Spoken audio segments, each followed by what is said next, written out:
Having 4 travel soccer clubs in a smaller community like Sierra Vista can either be a major advantage or one of the biggest obstacles to player development.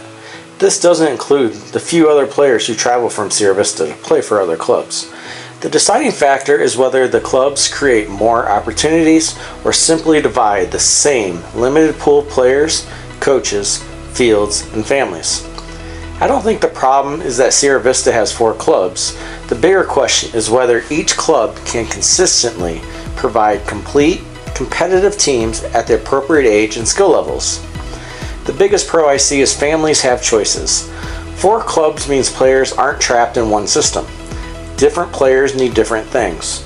One player may want the strongest possible pathway towards college soccer. Another may care more about playing time. Another may want to stay with friends. Another may need a coach who is especially good at development. Another may need a lower travel commitment. That's where having 4 clubs could actually be great for the community. No single club is going to be perfect for every player. One of the biggest cons I see is Sierra Vista only has so many players.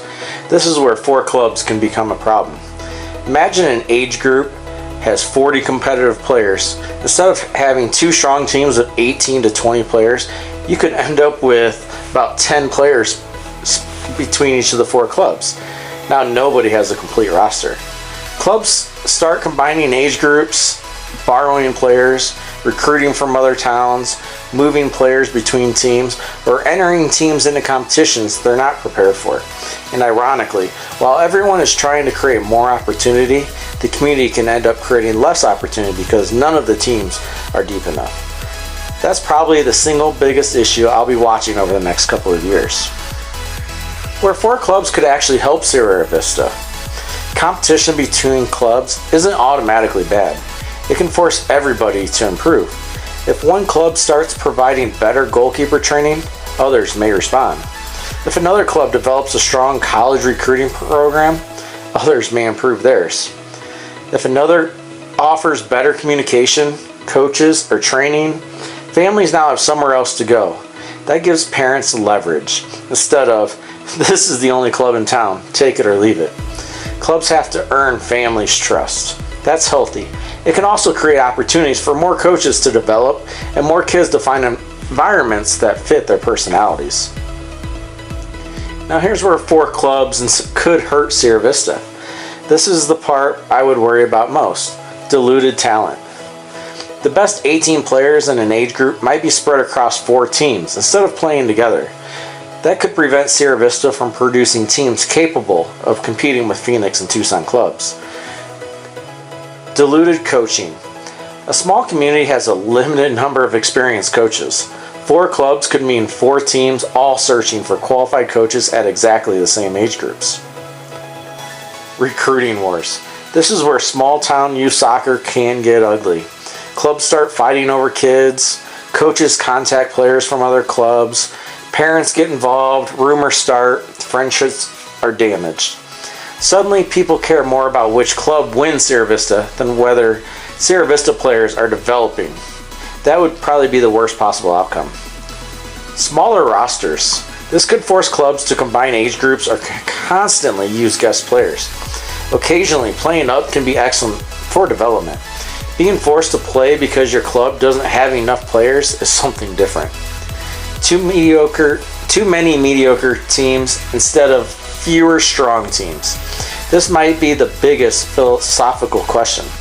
Would Sierra Vista soccer be stronger with 4 clubs producing 8 average teams, or 2 or 3 organizations producing 4 really competitive teams? There's no automatic answer, but it's worth discussing. Here's what parents should really ask before choosing. I wouldn't tell a parent to pick one club or the other. I'd tell them to interview the club. Ask, who will actually coach my child? How many players will be on the roster? Where will the team practice? How many practices per week? What league will this specific team play in? How much travel should we expect? What's the full yearly cost, not just the registration?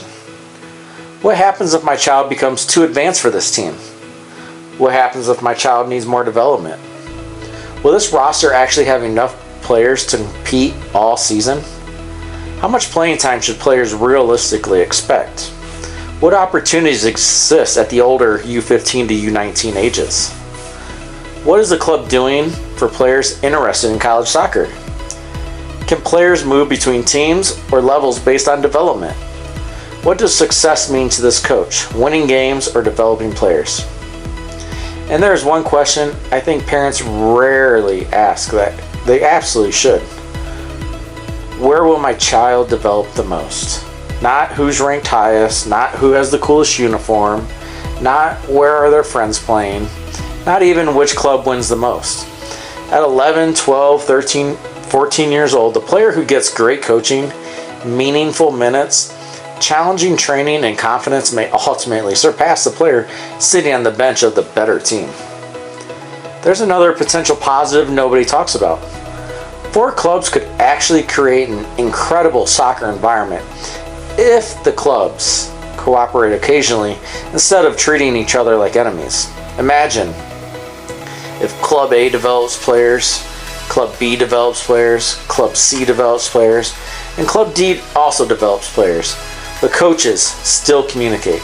Players guest play when appropriate. Clubs participate in local events together. Coaches share fields responsibly. Clubs don't punish kids for exploring opportunities. And when an exceptional Sierra Vista player has an opportunity that one club can't provide, adults help that player find it. That would be a mature soccer community. The mentality needs to become, we're competing against Phoenix, Tucson, and the rest of Arizona, not against the kids wearing another Sierra Vista club jersey. Because ultimately, these kids are going to see each other everywhere. They'll play high school soccer together, they'll referee together, they'll play adult soccer together. Some will go to college, and eventually some of them will probably come home and coach the next generation. What I think will decide whether 4 clubs will work, give it 2 or 3 seasons and watch a few things. Player retention, team completeness, and player advancement.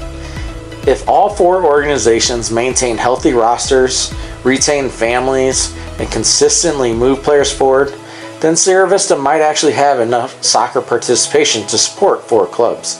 But if everyone has half-full teams, constant guest players, combined age groups, and coaches fighting over the same 15 kids every tryout season, then the market is probably telling everyone 4 clubs are too many for the available player pool.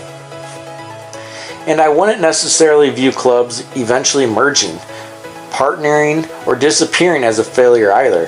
That can simply be a soccer community finding its equilibrium.